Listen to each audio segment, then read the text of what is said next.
ঈদ যাত্রার ষষ্ঠ দিনেও কোনো ধরনের ভোগান্তি ছাড়াই রাজধানী ছাড়ছেন মানুষ। নির্ধারিত সময়ে ছেড়ে যাচ্ছে সবগুলো ট্রেন। যাত্রীরা বলছেন বিগত বছরগুলোর তুলনায় এবারের ঈদ যাত্রা বেশ স্বস্তিদায়ক। সড়কপথে যাত্রীদের চাপ কম, সাবলীলভাবে ঢাকা ছাড়ছেন রাজধানীবাসী। বিস্তারিত জানাচ্ছেন আরিফুল ইসলাম। বিগত বছরগুলোতে ঈদের আগে ভোগান্তি ছাড়া ট্রেন ভ্রমণ ছিল অকল্পনীয়, তবে এবারের চিত্র ভিন্ন। নির্ধারিত সময়েই কমলাপুর রেল স্টেশন ছাড়ছে সবগুলো ট্রেন। যাত্রীর ভিড় কম বা প্রত্যেকবার এ সময় দেখা গেছে মানে বইগুলো ফিল আপ হয়ে যায়, বাইরে মানুষ আসে।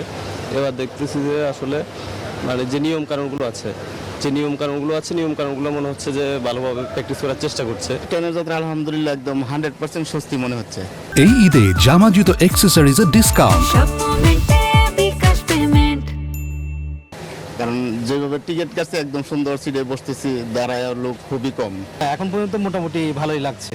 ঈদ যাত্রার ষষ্ঠ দিনেও নির্বিঘ্নে ট্রেনে উঠতে পেরে খুশি যাত্রীরা। তারা বলছেন সবার সহযোগিতায় স্মরণকালে সেরা ঈদ যাত্রা পালন করছেন সবাই। সময় মতো ছাড়ছে ট্রেন, এটি রেল ব্যবস্থাপনায় এক অনন্য উদাহরণ। অতীতে ট্রেনের জন্য অপেক্ষা করতে হতো যাত্রীদের, কিন্তু এবার ট্রেন নিজেই যেন যাত্রীদের জন্য অপেক্ষা করছে।